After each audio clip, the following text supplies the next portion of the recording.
Bikram Yoga er en fast serie af 26 Hatha Yoga øvelser, som er skabt af en mand, der hedder Bikram Choudhury, og derfor navnet Bikram Yoga. Okay, so first class in here, it's always the same 26 postures. We start with a breathing exercise and we finish with a breathing exercise.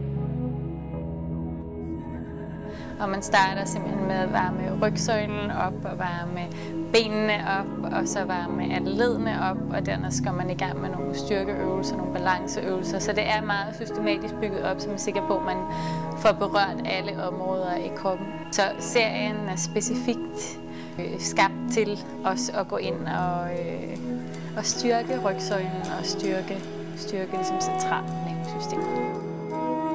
Der, hvor jeg kunne mærke det, det er ligesom, at det er godt mod stivheden i kroppen. Det giver, synes jeg, en smidighed. Jeg har gået og døjet med en musarm, som jeg har haft under behandling. Og efter en måned, så er det faktisk væk. Arms and head together. Come up. Den første time, jeg havde, var simpelthen bare forfærdelig. Og jeg svor ind i timen, at det ville jeg aldrig nogensinde gøre igen. Men da jeg kom ud bagefter, havde jeg det simpelthen så fantastisk, at jeg tænkte, det skal jeg bare prøve igen, og så kørte det bare derfra. Hver øvelse bygger på den, der har været foregående.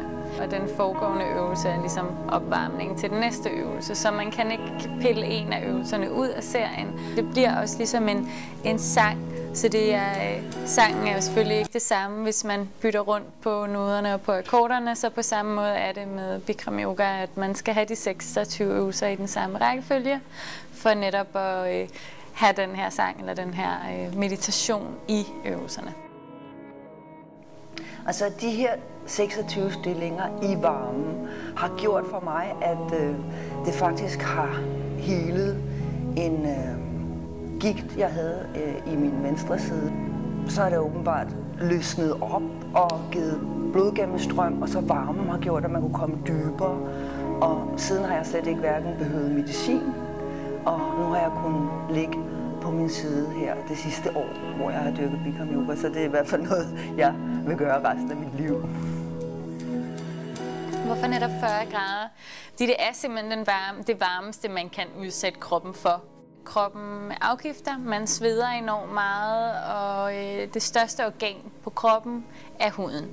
Og fordi man sveder så meget, bliver blodcirkulationen øget, og alle ens kirtler i kroppen, alle ens organer, alle ens muskler, led, bliver simpelthen bare gennemstrømmet med frisk blod. Det er meget anderledes end alt andet sport, jeg nogensinde har prøvet. Jeg gør det, fordi man simpelthen bliver banket igennem, og man bliver 90 minutter, hvor man bare bliver tæsket, og bagefter har man det bare helt fantastisk. Så det er derfor, jeg gør det. Jeg elsker det.